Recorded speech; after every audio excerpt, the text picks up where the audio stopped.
Financial markets పై పట్టు సాధించాలనుకునే వాళ్ళు Revanth conduct చేసే వెబినార్ కోసం ఈ నెంబర్ కి కాల్ చేయండి. నమస్తే, వెల్కమ్ టు మార్కెట్ ముచ్చట్లు. నేను మీ విష్ణు. ప్రస్తుతంతో పాటు సర్టిఫైడ్ ఫైనాన్షియల్ ప్లానర్ మాధవిరెడ్డి గారు ఉన్నారు. వారితో మాట్లాడదాం. నమస్తే మాధవిరెడ్డి గారు. నమస్తే అండి. వెల్కమ్ టు మార్కెట్ ముచ్చట్లు. ఓకే, కాసేపు మార్కెట్ల గురించి సరదాగా మాట్లాడుతాం. అవునండి, కరెక్ట్. రైట్. తీవ్ర ఊగిసలాటల మధ్య నడుస్తున్న మార్కెట్లు శుక్రవారం నాడు భారీ లాభాల్లో ముగిశాయి. ఆల్మోస్ట్ ఒక 2000 పాయింట్లు మార్కెట్లు లాభాల్లో క్లోజ్ అయిన శుక్రవారం. అయితే మనం ఒక్కసారి శుక్రవారం సెన్సెక్స్ నిఫ్టీ క్లోజింగ్ గురించి మాట్లాడుకుంటే, సెన్సెక్స్ ఏమో 843 పాయింట్లు లాభపడి 82,133 వద్ద క్లోజ్ అయింది. నిఫ్టీ ఏమో 220 పాయింట్లు లాభపడి 24,768 వద్ద నిఫ్టీ క్లోజ్ అయింది. అండ్ ఎఫ్ఐల కొనుగోలు ఏమో 2,335 కోట్లు, డిఐల అమ్మకాలేమో 732 కోట్లు. సో ఓవరాల్ గా శుక్రవారం నాడు మార్కెట్లు దగ్గర 2000 పాయింట్ల లాభాలతో ముగిశాయి.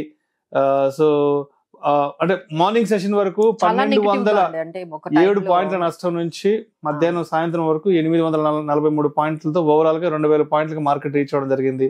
సో ఏంటంటారు, మార్కెట్ లో మళ్ళా ఈ ఊపు ఎప్పటి వరకు ఉండే అవకాశం ఉందంటారు? సో మార్కెట్ లో అయితే వాలటిలిటీ అయితే చాలా ఎక్కువగా కనిపిస్తుందండి. అంటే ఒకసారి ఈ రోజు మార్కెట్స్ నెగిటివ్ తో క్లోజ్ అయితే ఈవినింగ్ వచ్చేటప్పటికి ఎండ్ పాజిటివ్ గా ఉండడం లేదు. పాజిటివ్ గా క్లోజ్ అయిన మార్కెట్స్ కూడా ఈవినింగ్ వచ్చేటప్పటికి మేబీ నెగిటివ్ లో క్లోజ్ అవ్వడము. సో ఈ విధంగా చాలా అన్ప్రెడిక్టబుల్ గా, అంటే ఒక దిశా నిర్దేశం ఇంకా వెయిట్ చేస్తున్నట్టుగా మార్కెట్స్.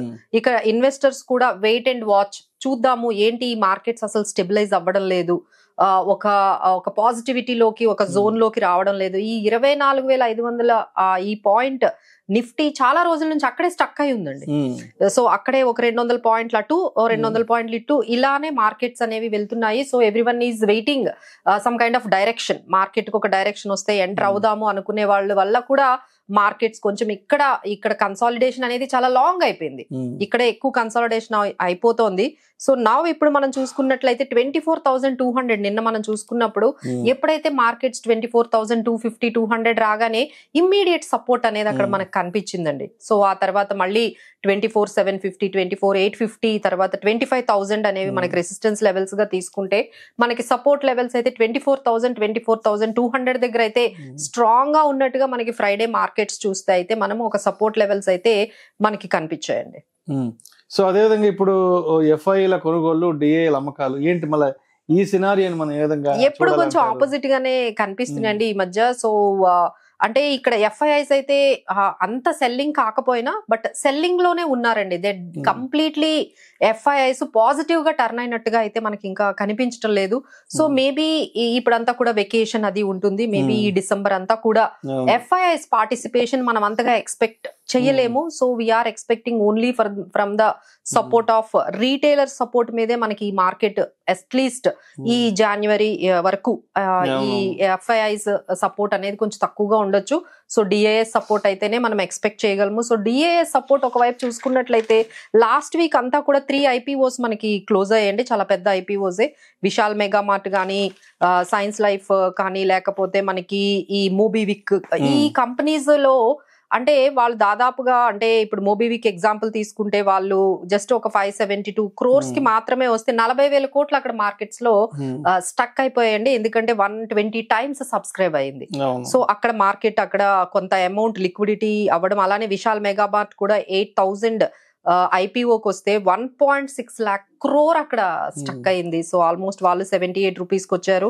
ఇలా ఏంటంటే 2 lakh crore వరకు ఈ ఐపీఓస్ లో లాస్ట్ వీక్ అంతా కొంచెం మనీ అంతా అక్కడ లిక్విడిటీ అనేది తగ్గింది. సో మేబీ ఈ వీక్ అదంతా కూడా మనకి మళ్ళీ లిస్టింగ్ అయ్యి మనీ అంతా కూడా కొంచెం రిలీజ్ అయ్యే అవకాశాలు కనిపిస్తున్నాయి. సో లెట్స్ హోప్ మార్కెట్ లో ఇప్పుడు ఈ డిఐఐస్ మనీ మీదే, అంటే ఫ్లోస్ మీదే మార్కెట్ అనేది నెక్స్ట్ లెవెల్ కి వెళ్ళబోతుందని ఎక్స్పెక్ట్ చేయొచ్చు.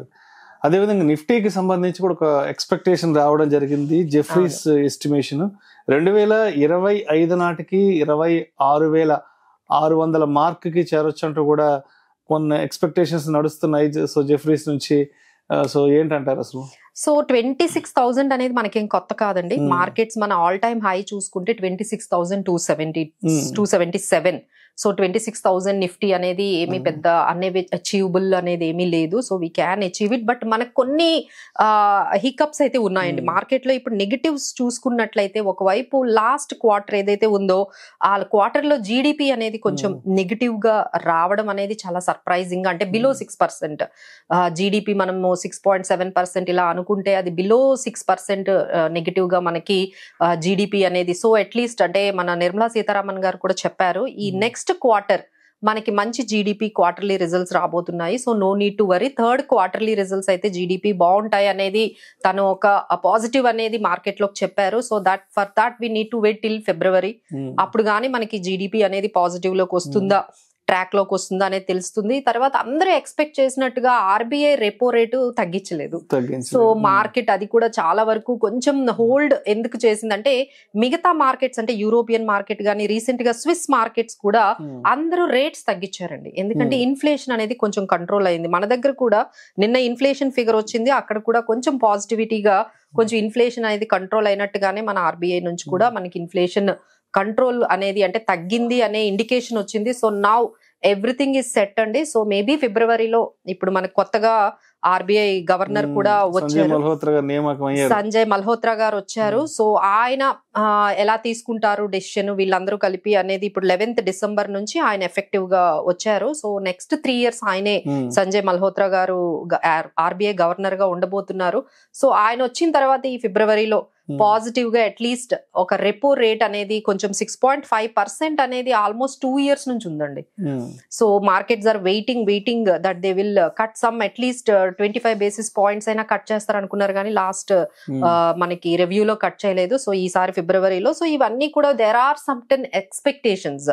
మనకి జీడిపి గ్రోత్ బాగా ఉండొచ్చు, తర్వాత ఈ రెపో రేట్ కట్ రావచ్చు. ఇవన్నీ కానీ జరిగినట్లయితే definitely market can stay with 26,000 25,000 కి వెళ్లే ఛాన్సెస్ కనిపిస్తున్నాయి. అండ్ అదే విధంగా ఈ మధ్య వన్ నేషన్ వన్ ఎలక్షన్ కూడా ఒక కొత్త ప్రపోజల్ కూడా బాగా నడుస్తుంది కదా. అవునండి. ఏంటి దీనికి ఏమైనా మార్కెట్ లో రియాక్ట్ అయ్యే అవకాశం ఉందంట? పాజిటివ్ గానే ఉంటుందండి. ఎందుకంటే ఎలక్షన్స్ కోసం అని ఇప్పుడు ప్రతి ఎవ్రీ 2 months కి ఆ స్టేట్ లో ఎలక్షన్స్ ఈ స్టేట్ లో ఎలక్షన్ అంటే ఎకానమీ మీద ఫోకస్ లేకుండా ప్రతి 3 months కి ఎలక్షన్స్ మీద ఫోకస్ పెట్టాల్సి వస్తుంది. మళ్ళీ అక్కడ ఉన్న స్టేట్ లో ఉన్న ఇష్యూస్ ని చూసుకోవడము, అక్కడ మళ్ళీ అక్కడ గెలవాలనుకోవడము. సో లేకపోతే ఈ గొడవలో కోయిలేషన్ గవర్నమెంట్ వస్తుందనే ఒక ఫియర్స్. మార్కెట్ కి ఎప్పుడైనా ఒక స్టేబుల్ గవర్నమెంట్ అనేది ఎప్పుడైనా పాజిటివ్ గా ఉంటుందండి. సో ఇలా ఒకసారి ఎలక్షన్స్ అయిపోయాయి అంటే ఇక కాన్సన్ట్రేషన్ అంతా కూడా నెక్స్ట్ 5 years వరకు ఓన్లీ ఎకనామిక్ పాలసీస్ మీద లేకపోతే మన ఇష్యూస్ మీద కాన్సన్ట్రేషన్ ఉంటుంది. ఇర్రెస్పెక్టివ్ ఆఫ్ ఎవ్రీ 3 months ఏదో ఒక స్టేట్ లో ఎలక్షన్స్ రావడం అనేది. సో ఇప్పుడు ఈ వింటర్ సీజన్ లో పార్లమెంట్ లో వాళ్ళు డెఫినెట్ గా ఈ సీజన్ లో అయితే పెట్టబోతున్నారండి ఈ వింటర్ పార్లమెంట్ సెషన్ లో. సో అది గానీ బిల్ గానీ వచ్చిందంటే that could be A positive news for the market.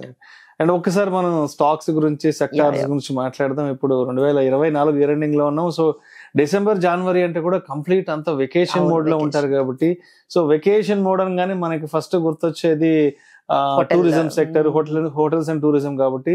So మరి ఈ టైంలో ఈ సెక్టార్స్ కి సంబంధించిన స్టాక్స్ ఏదైనా కొంత అవైలబిలిటీ ఏదైనా అనుకూలంగా ఉందంటారా? డెఫినెట్లీ అండి. ఇప్పుడు మీరు అన్నట్టుగా ఈ డిసెంబర్ అంతా కూడా హాలిడేస్, అందరూ కూడా వింటర్ బ్రేక్ లో ఉంటారు, హాలిడేస్ సీజన్. ఆ తర్వాత మహా కుంభమేళా January 10th 13th నుంచి స్టార్ట్ అవుతుంది. అది కూడా చాలా మోడీ గారు చాలా పాజిటివ్ గా తీసుకువెళ్తున్నారు. So hotel stocks and airline stocks అయితే కొంచెం పాజిటివ్ గానే మీకు కనిపిస్తాయండి. సో హోటల్ స్టాక్స్ లో మనం చూసుకున్నట్లయితే లైక్ చార్లెట్ హోటల్ గానీ, ఇండియన్ హోటల్, లెమన్ ట్రీ ఇలాంటి హోటల్ స్టాక్స్ ఏమైనా మీరు కావాలి అనుకుంటే మీరు అందులో ఎంటర్ అవ్వచ్చు. అలానే డిఫెన్స్ సెక్టార్ నుంచి అయితే HAL కంపెనీకి మంచి ఆర్డర్ వచ్చింది. సో డిఫెన్స్ సెక్టార్ కూడా కొన్ని స్టాక్స్ మీరు ఏదైనా ఆపర్చునిటీ ఉన్నట్లయితే ఈ స్టాక్స్ ని పికప్ చేసుకోవచ్చు. అండ్ అపార్ట్ ఫ్రమ్ దట్ ఇంకా మనకి రెగ్యులర్ గా ఉండే కొన్ని ICICI, తర్వాత Bharti Airtel, TVS, Coal India, Godrej Properties, తర్వాత ఇలాంటి కొన్ని స్టాక్స్ అంటే లార్జ్ క్యాప్ స్టాక్స్ ని కూడా మనము పికప్ చేసుకొని వెళ్ళొచ్చండి. ఆ తర్వాత స్టీల్ స్టాక్స్ కూడా కొంచెం పాజిటివ్ గా ఉన్నాయి. లైక్ సేల్ గానీ, టాటా స్టీల్ గానీ, జిందాల్ స్టీల్ ఇలాంటి స్టీల్ సంబంధించిన స్టాక్స్ ని కూడా కొంచెం మనం ఈ సెక్టార్ స్పెసిఫిక్ గా కొన్ని స్టాక్ సెలెక్టివ్ గా తీసుకుంటే బాగుంటుంది. అండ్ అదేవిధంగా ఇప్పుడు శుక్రవారం వీకెండ్ నాటికి 2,000 పాయింట్ల లాభంతో మార్కెట్ క్లోజ్ అయింది కాబట్టి, అండ్ సోమవారం 16వ తేదీకి మరి ఈ వేవ్ కొనసాగుతుందంటారు, మళ్ళీ ఏదైనా బ్రేక్ పడే అవకాశం ఉందంట? డెఫినెట్లీ అండి, we cannot completely say that మనం పాజిటివ్ లోకి వెళ్ళిపోయామని అయితే చెప్పలేమండి. ఇదైతే ఏదైతే ఈ అన్సర్టనిటీ అనేది మనకి ఉంటుందండి, వాల్టిలిటీ అనేది. అంటే మనం వీక్ అంతా, లాస్ట్ వీక్ అంతా చూసుకుంటే ఒక రోజు నెగిటివ్ గా ఉండడము, ఒక రోజు ఇమీడియట్ గా పాజిటివ్ గా వెళ్ళడం, ఇదే మనకి నెక్స్ట్ ఈ డిసెంబర్ అంతా కూడా నెక్స్ట్ 2 వీక్స్ వరకు కూడా మార్కెట్స్ అయితే ఈ ఒడిదుడుకుల్లోనే ఉంటుందండి. But no need to worry, అంటే మార్కెట్స్ మరీ నెగిటివ్ గా వెళ్తాయని ఏమీ లేదు. మేబీ మనం నిన్ననే ఫ్రైడే రోజు చూసుకున్నాం 24,200 దగ్గర మంచి సపోర్ట్ అయితే మనకి FIIs నుంచి కూడా మంచి సపోర్ట్ అనేది, అంటే వాల్యూషన్స్ ఈ పర్టికులర్ 24,000 దగ్గర కొన్ని స్టాక్స్ చాలా వాల్యూషన్స్ బాగున్నాయని చెప్పి ఎంట్రీ తీసుకునే అవకాశం అయితే కనిపిస్తుందండి. బట్ అప్ సైడ్ మాత్రం ఇప్పుడు కొంచెం లిమిటెడ్ గా ఒక 24,850 25,000 వరకు లిమిట్ అనేది కొంచెం కనిపిస్తుంది. Thank you so much Madhu Reddy గారు. Thank you.